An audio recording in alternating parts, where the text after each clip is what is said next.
Ser un villano capaz de superar al resto de antagonistas, entre los cuales se encuentra un monstruo temible y un enfermo con un tremendo carisma, no es cualquier cosa. Pero que se necesitara de la intervención de fuerzas más grandes para poder detenerlo, vuelve a este personaje un villano incomparable en Fullmetal Alchemist Brotherhood.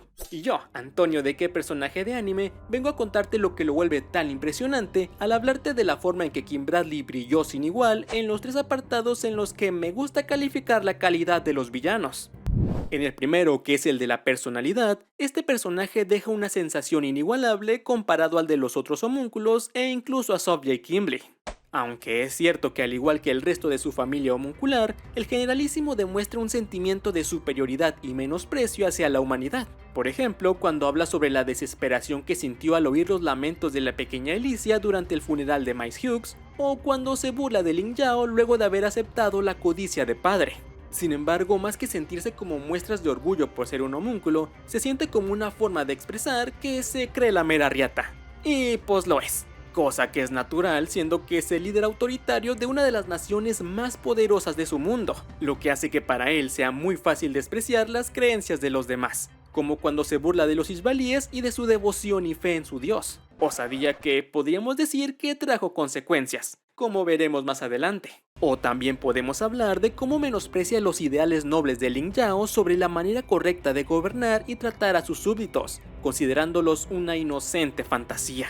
Pero estas formas de expresarse y de insultar no se sienten vacías o sin fuerza, como si las estuviera diciendo un muchacho edgy de 16 años. Más bien son declaraciones que se sienten demoledoras y pesadas por la tremenda presencia de este personaje. Su mirada, su forma de pararse y de hablar transmiten un abrumador respeto que roza con un terror profundo. Un momento que transmite perfectamente ese sentimiento imponente que solo este personaje es capaz de provocar es la inigualable entrada del generalísimo durante el día indicado, donde como espectador sabías que la cosa estaba por ponerse lo que sigue de complicada para los pobres hombres de Briggs. Esas características hacen que Bradley sea alguien despreciable y temible, adjetivos que como villano pues le caen de perlas. Sin embargo, este villanazo es más que un terrorífico monstruo, y tiene características que hasta cierto punto lo vuelven muy humano, lo que, desde mi punto de vista, pasan todos los homúnculos. Por un lado, este acomplejado envidiaba la capacidad de los humanos de seguir adelante aún ante los problemas, mientras que Orgullo sentía un deseo de ser apreciado por su padre, y Codicia, que creo que no podemos considerarlo un villano porque tuvo muchas más participaciones como aliado que como antagonista, también tenía el deseo humano de hacer amigos. Pero el prota de este video está a otro nivel en este tema. A diferencia de sus hermanos, Kim Bradley estaba totalmente consciente de sus sentimientos y no tenía ningún problema para expresar pensamientos que hacían a un lado la supuesta superioridad homuncular, siendo el deseo más profundo de este antagonista el libre albedrío. Y no porque quisiera traicionar a padre, sino porque simplemente deseaba algo más emocionante y retador que ser solo una marioneta que cumple con un papel preparado para él. En parte por esto valora en cierta medida a su esposa, ya que fue una elección 100% de él.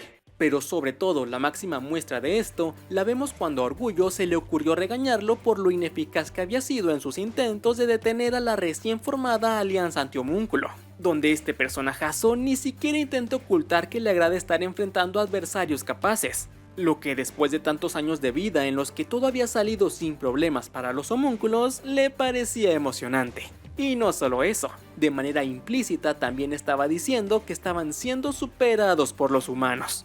Si como dice Orgullo, esta forma de pensar estaba influenciada por la prolongada convivencia de Bradley con los humanos, o simplemente porque este era un homúnculo de base humana, lo dejo a tu criterio. Dejando esa cuestión de lado y como bien dice con su último aliento, gracias a los humanos este villano pudo disfrutar de la vida al enfrentar enemigos bastante capaces, tal como veremos en el segundo apartado. Aquí veremos su antagonismo, o sea, las veces que lastimó o al menos interfirió con los personajes importantes de la historia. La primera vez que lo vemos meterse en el camino de uno de estos se da cuando el generalísimo se dirige al nido del diablo y papea de manera inmisericordia a los amigos de Codicia, y ya de paso también se echó a la primera versión de este homúnculo que vimos en la historia. Relacionado con esto, también fue el responsable de informar sobre la posibilidad de usar a Alphonse Elric y a Izumi Curtis como sacrificios luego de haber coincidido en este lugar de mala muerte. Después de eso, lo vimos entrometerse con la alianza anti-homúnculo, convirtiéndose en la razón de que Lanfan tuviera que dejar atrás un brazo, y también es el que se dio cuenta de que Gula estaba siendo llevado a un lugar relacionado con Roy Mustang. Y como último acto de maldad antes del día indicado, donde le dio rienda suelta a su libertad y a su espada, les enseñó quién manda al alquimista de fuego y a los hermanos Elric. Al primero le desmanteló a todo su equipo, mandándolos a distintos lados de Amestris y poniendo a su lado a Risa Hawkeye, usándola como una forma de que Roy se sintiera amenazado permanentemente.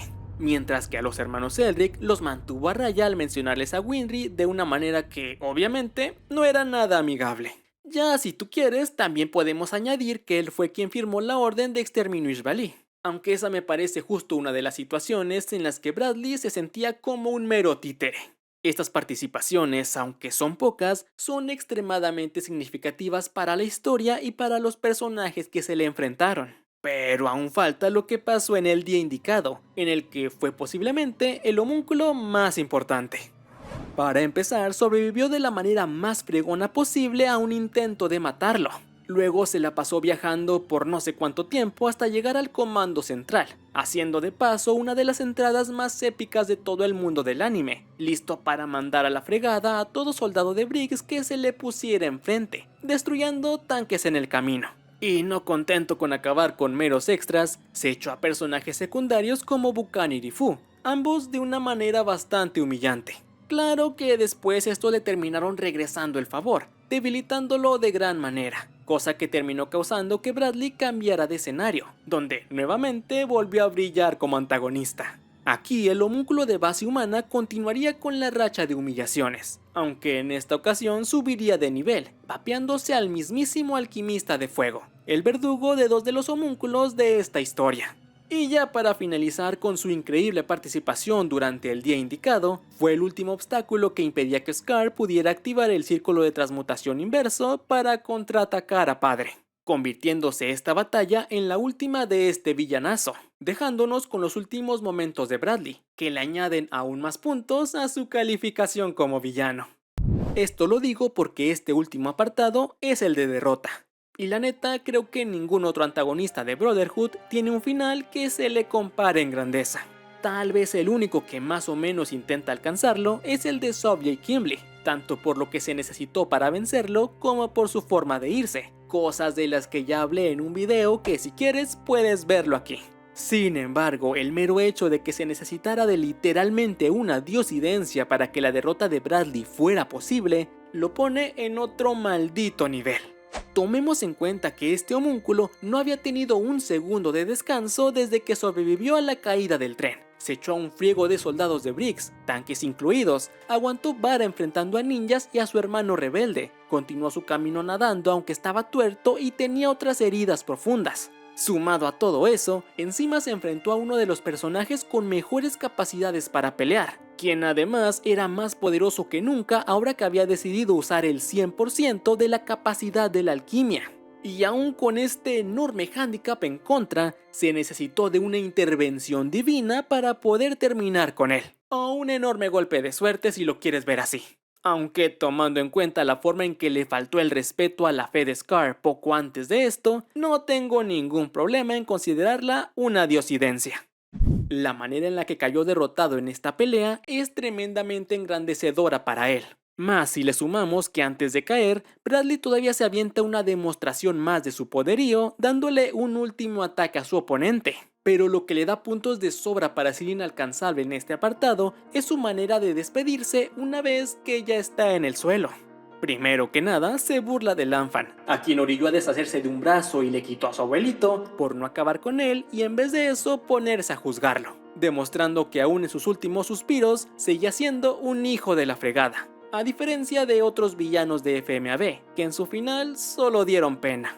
Y ya como cerecita en el pastel de su grandeza, nuevamente demuestra lo diferente que es al resto de su familia, expresando cómo le gustaron los últimos meses de su vida, en los que tuvo oponentes que le hicieron frente y disfrutó de batallar contra ellos, incluyendo esta última pelea, en la que estuvo libre de cualquier influencia de padre y solo fue él gozando de un encuentro a muerte contra su oponente. Y al igual que en esta escena en la que reconoció los esfuerzos de los humanos, nuevamente les da el mérito, en esta ocasión por ser los responsables de tener un emocionante y retador final, yéndose de cara al sol como toda una leyenda, redondeando una derrota tan genial que no tiene comparación en este anime, y que sumado a lo excelente que lo hizo en los demás apartados, hacen que le dé el título del mejor villano de Fullmetal Alchemist Brotherhood.